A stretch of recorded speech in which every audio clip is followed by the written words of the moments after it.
My name is Elena Brooks. And I remember the moment he walked out like it's stitched into my skin. It was raining. The kind of cold April storm that chills your bones and soaks through your soul. I was 7 months pregnant, barefoot in our tiny kitchen, scrubbing a pan that refused to come clean. My back ached. My ankles were swollen.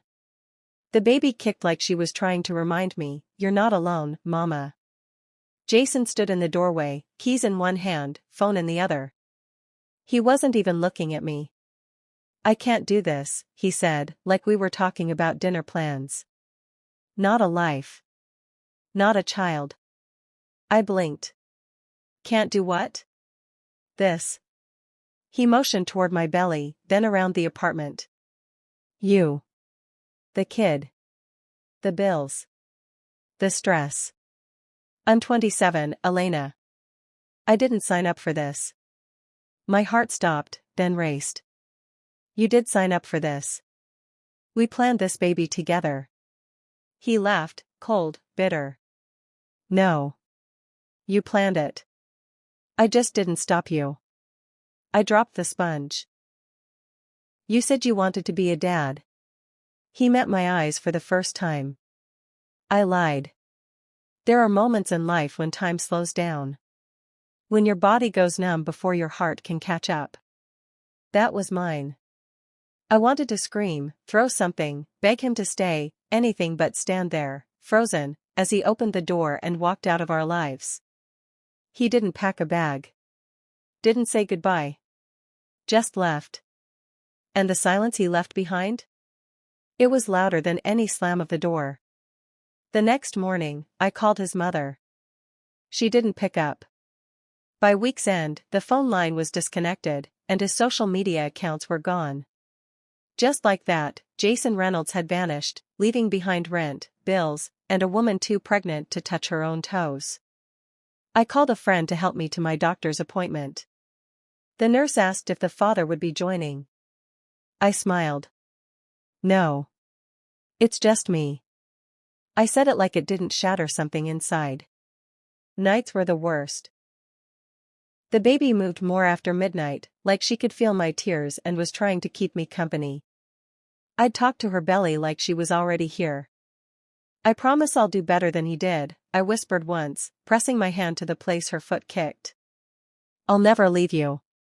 And I meant it. 2 months later, on a Tuesday morning, I gave birth alone in a hospital room that smelled like bleach and broken promises. I named her Mia Grace Brooks. She had her father's eyes. But she'd never have his last name. The hospital released us after 2 nights. Mia was healthy, perfect, and tiny, so tiny it terrified me. Her fingers curled instinctively around mine, like she already knew I was all she had. I wrapped her in the only soft blanket I owned, carried her to the bus stop in the rain, and cried the whole way home. That apartment wasn't built for a baby. The heater rattled like a dying engine. The walls were thin enough to hear the neighbors fight. But it was ours. And I had to make it enough. I sold Jason's old TV for diapers. Returned the engagement ring I never wore for formula. When rent came due, I pawned my laptop, then my high school graduation necklace. Every day was survival. Some mornings I would sit on the edge of the bed, watching Mia sleep, and wonder how I was going to feed her the next week. But then she'd wake up, blink those wide brown eyes, and give me the tiniest smile. That smile? It kept me breathing. I took a part-time job cleaning houses while Mia napped in a carrier on my chest. I picked up evening shifts waitressing, leaving her with a neighbor who charged less than a daycare. On weekends, I delivered groceries and took online surveys for pennies. I didn't sleep. I didn't complain. I just worked. I remember once, I overheard a customer at the diner whisper, "Poor girl. She's going to burn out." She was right. I was burning. But fire can do 2 things, it can destroy you, or forge you into something stronger. I chose the latter. At night, while Mia slept in her thrift store crib, I studied. I took free business classes online. I taught myself graphic design, branding, social media marketing, anything I could learn at 2 a.m. on a second-hand phone with a cracked screen. After 6 months, I launched a small business from my couch, personalized digital invitations. Birthdays, weddings, graduations, I designed them all. The orders came slowly at first. But word spread. A client left a glowing review. Then another. Soon, I was booked out weeks in advance. 1 year after Jason left, I registered my business officially. 2 years after he left, I moved us out of that crumbling apartment and into a tiny townhouse with central heating and a room just for Mia. I painted her walls sky blue. Hung up glow-in-the-dark stars. Told her, "You deserve to sleep under dreams, not ceilings that leak." She didn't understand the words yet, but she laughed. And it was the most beautiful sound I'd ever heard. By the time Mia turned 5, my business had grown beyond what I'd ever imagined. I was hiring help, signing deals, and filing taxes with numbers I once thought impossible. But none of that compared to the real reward, watching Mia dance in her living room with no idea how hard I'd fought for that floor under her feet. Every time someone praised my work, every time a stranger told me I was doing great, I smiled and nodded. But part of me always thought, if only Jason could see us now. And little did I know, one day, he would. But he wouldn't find the broken girl he left behind. He'd find a woman he didn't recognize. And a daughter who didn't recognize him. Chapter 3, A Name He Never Earned. By the time Mia started first grade, she had her mother's fire and her own kind of sunshine. Bright, curious, and fiercely independent, she insisted on tying her shoes even when it took 10 minutes. She asked bold questions. She loved space documentaries and glitter glue. And she never once asked about a father. At first, I thought it was just innocence. But when she turned 7, one of her classmates made a comment. Something small, probably harmless to him. "Why don't you have a dad?" She came home quiet that day. Ate her dinner without a word. Then, just before bedtime, she crawled into my lap and asked, "Mom, did I do something wrong? Is that why I don't have a daddy?"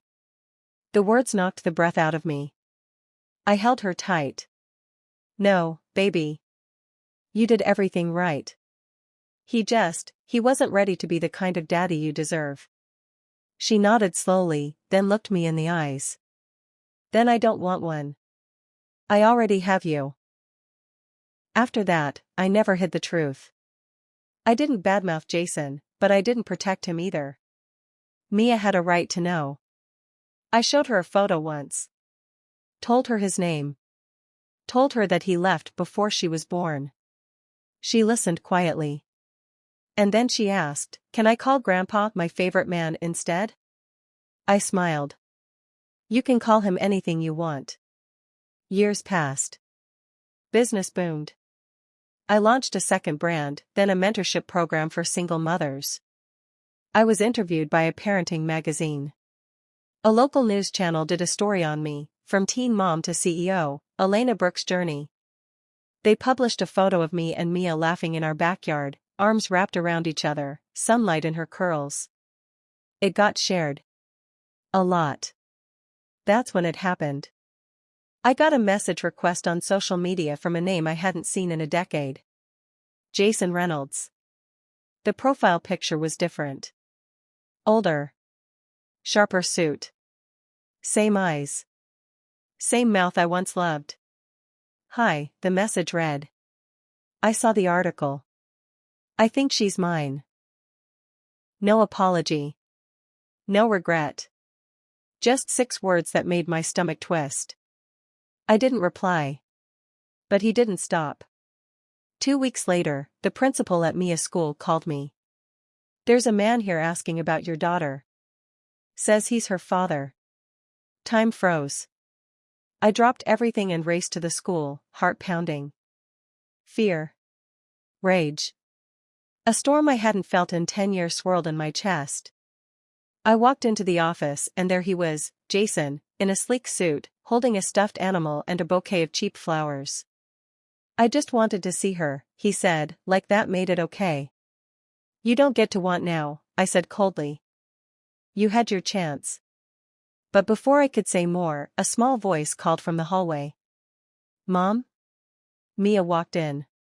Jason turned, softened. Mia. I'm your dad. She looked at him like he was a stranger at the grocery store. Then, without hesitation, she turned to me and whispered, Is that true?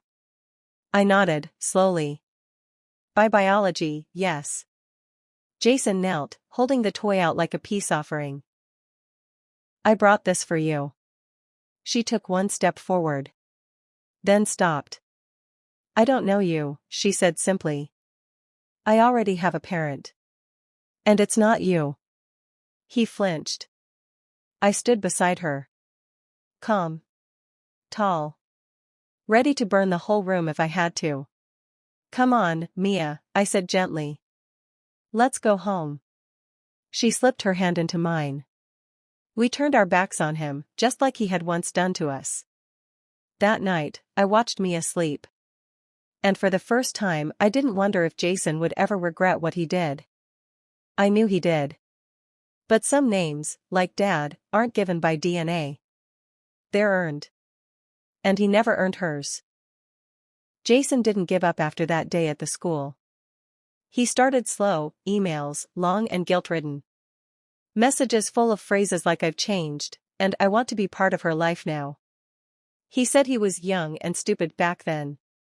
That he had grown into the man she deserves. But I wasn't interested in poetic apologies. And Mia didn't need a redemption story. She needed consistency, and I knew better than to believe that a man who vanished overnight could become a father over the internet. I blocked his number. Marked his emails as spam. Then one afternoon, a letter came in the mail. Handwritten. No return address. I almost tossed it. But curiosity got the better of me. Elena. I know I don't deserve to ask for anything. But I've watched from a distance, and I see what you've done for her. You're an incredible mother. And I can't undo the pain I caused, but I want to make it right. Please. Just one conversation. One chance to explain. Jason. I stared at the words. My hands didn't shake. My heart didn't flutter. I felt nothing but the cold, hard certainty that men like him never change. But part of me, small, protective, furious, thought maybe it was time to say the things I'd buried for 10 years. So I agreed to meet him. At a cafe. Public. Daytime. No surprises. He arrived early, already seated. He stood up when he saw me, but I didn't smile. I didn't sit. I'm not here for closure, I said. I'm here for clarity. Because you don't get to rewrite what happened. He looked older. Worn. But his charm still lingered around the edges of his voice. I didn't handle it right, he began. I was scared. You were a coward, I cut in. And your fear cost me everything. I bled for that child alone. I worked through the night, cried through feedings, rebuilt our lives from nothing. And where were you? With another woman? Drinking your fear away? Posting vacation photos while I pawned my shoes? He had no answer. Don't show up now, I said, my voice shaking. Not because you saw her picture in a magazine. Not because you suddenly realized what you missed. Because it's not about you anymore. It never was. He lowered his eyes. I just want to know her. I leaned in, fire in my chest. You don't get to want. You get to regret. Then I walked out. The next week, Jason tried to show up at Mia's school again. But this time I was ready. I'd filed a legal custody claim years ago, sole parent, no visitation. The principal, a kind woman with a spine of steel, stopped him at the door. She doesn't want to see you, she said. And neither does her mother. He left empty-handed. And this time? He didn't come back. That weekend, Mia and I baked cupcakes for her science class. She giggled as she licked the spoon, flour dusting her cheeks like war paint. "Mom," she said out of nowhere, "that man who said he was my dad, is he gone now?" I looked at her, brilliant, resilient, mine. "Yeah," I said. "He's gone." She nodded, satisfied. "Good." Then she added, like it was the most obvious truth in the world. "I already have everything I need." 10 years passed since Jason walked away, and 5 since he last tried to come back. In that time, Mia flourished. She won her first science fair in 3rd grade, became student body president in 7th, and by 9th, she was already talking about college scholarships and starting her own nonprofit for girls in STEM. Every milestone she reached with fire in her heart, and my voice in her ear reminding her she could do anything. She never asked about Jason again. Not once.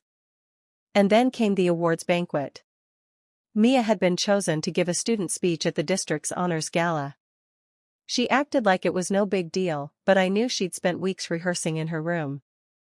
That night, she wore a blue dress she picked herself and a silver pendant I gave her when she turned 16. As she stood at the podium, proud and poised, I could hardly breathe. "My name is Mia Brooks," she began, voice steady and clear.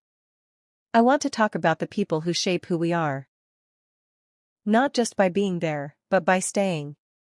She scanned the crowd until her eyes found mine. "I was raised by one parent. One person who worked double shifts, studied while I slept, and built a life for us out of thin air. She didn't have help.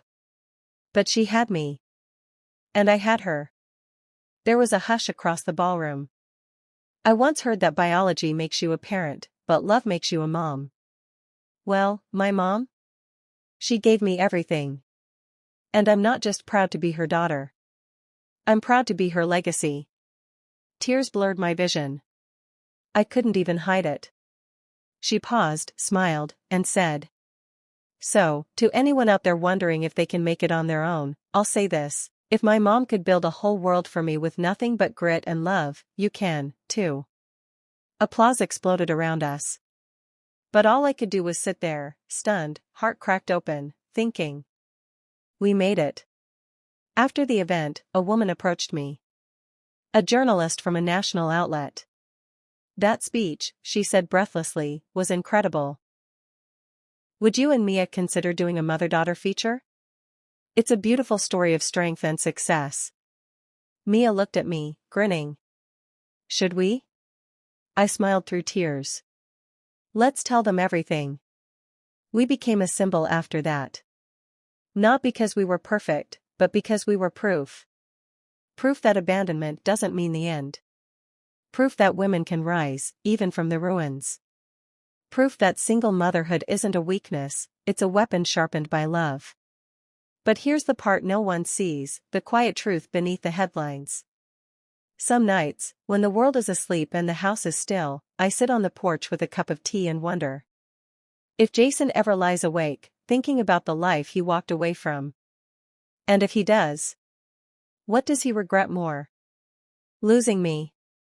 Or never being worthy of the name Dad?